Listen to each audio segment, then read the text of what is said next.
Hey, what's up, guys? It's Austin here, or Luna. So today's story time is from Not So Well Behaved Austin's Past. The story time takes place in freshman year. I was 3 months into my freshman year. I was doing okay. I wasn't the best student. Didn't really have the best grades, but so far, so good, or so far, so decent, I should say. But this was kind of the start of a downward, slope, I would say, for me.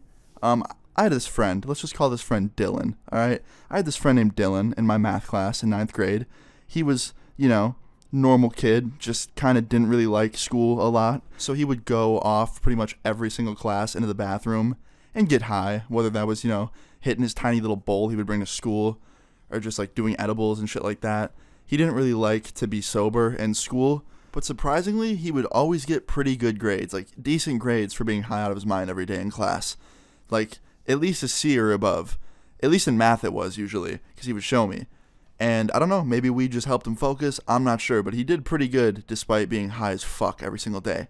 But yeah, this all started off as a normal day for me. I went into school tired as fuck, really, really hungry, and just not feeling that great because I was tired.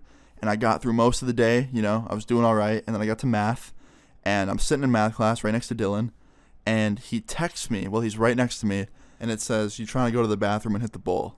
So I look over at him, and I just, nod no, and he smiles, and then I text him, and I'm like, "Hey, but I'll come along if you want me to. I'm just not smoking." So he says, "All right," and he gets up, asks to go to the bathroom. He leaves. I wait like 2 minutes, and then I ask to go to the bathroom, and surprisingly, the teacher was like, "Yeah, go for it." But he knew that me and Dylan were homies, so I'm surprised that he, didn't say, "No, you're going to the bathroom to probably get high with Dylan." Because the teacher definitely knew that Dylan would come to class high and also smoke in the bathroom. He would come in reeking like weed all the time, and sometimes after he'd go to the bathroom. So it was pretty obvious he was smoking in there. So I go to the bathroom with him, and of course, it's not a good idea. Just associating myself with that, even if I'm not smoking, makes me look guilty of smoking in the bathroom. But, I figure whatever, I'm just going to hang out, just have a nice conversation with my homie, while he smokes his little bowl in the bathroom. No one ever goes in this bathroom anyway. I'm not that worried. So we're sitting in the bathroom. He's on the sink smoking this little bowl, just trying to blow it towards the window that's not even open, which is even funnier because it's not doing anything. And then he passes it to me and he goes, "Yo, come on, man, one hit." And I look at him, and he looks back at me. He's like, "Come on." And I'm like, "Fuck. Fine. So I take the tiniest hit. And of course, right as I'm blowing the final bit of smoke out of my mouth in this bathroom, the door swings open, and it's a substitute teacher that works at our school. And my friend throws the bowl into his pocket so quick.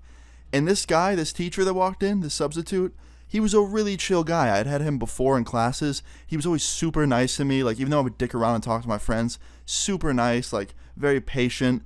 Didn't work at the school that frequently because he was a substitute. So I figured, oh, this guy, even though he knows that we're smoking in here, he's going to cut us a break. He's going to be cool about it. And I don't know what switched. He must have been having a bad day. And he must have just been, really trying to get on the school's good side. And, he was just doing his job, I guess. So I shouldn't be this upset. But he's like, "What are you guys doing?"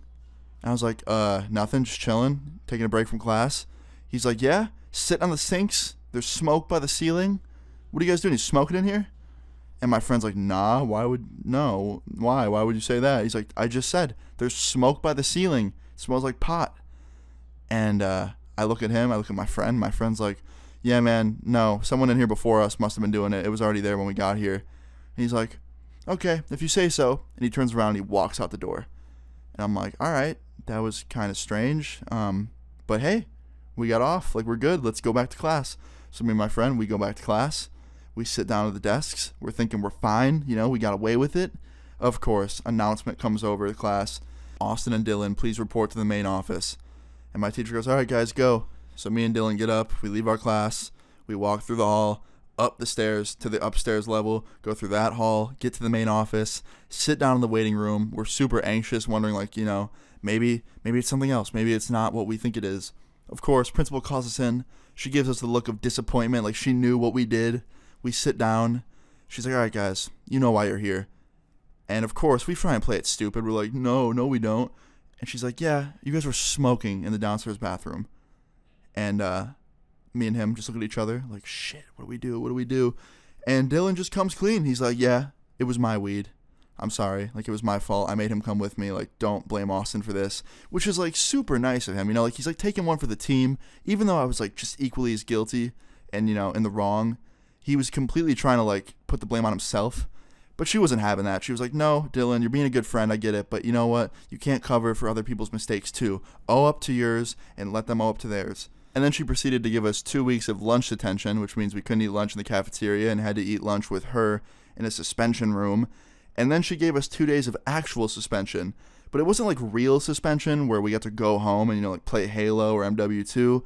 It was fucking in-school suspension, which means we had to sit in a room for the entire day doing our work in that room, that tiny-ass room with the angry security guard.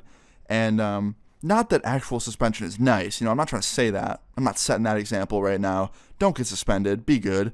But you know what I mean? Like, it wasn't like I got to go home and relax for 2 days. It was like I had to sit in a classroom that was different for 2 days and do work with a security guard who didn't know how to help you on your math problems. Like, if I didn't get something and I'd ask him for help, he'd be like, I don't know, I'm not a teacher. Like, that was just how it worked. So, yeah, shit sucked. But you know what? Could have been worse. Moral of the story is, don't smoke in a public bathroom or a school bathroom or anybody's bathroom that isn't yours, you know, with your permission or without their permission. But yeah, overall, just yeah, don't be like freshman Luna at all. But I hope you guys enjoyed this story time. Leave a like on the video if you guys did enjoy it. Feel free to leave your story times in the comments down below. And subscribe if you're new. I'll see you guys all later. Peace. Mission impossible, mission accomplished. Did it by myself, no accomplice. Except for all the voices in my conscience. Pay me no mind with all that nonsense. Feeding me lies, making me nauseous. This is not a conference, it's an intervention. See, all my friends are here, but I forgot to mention it's the wrong...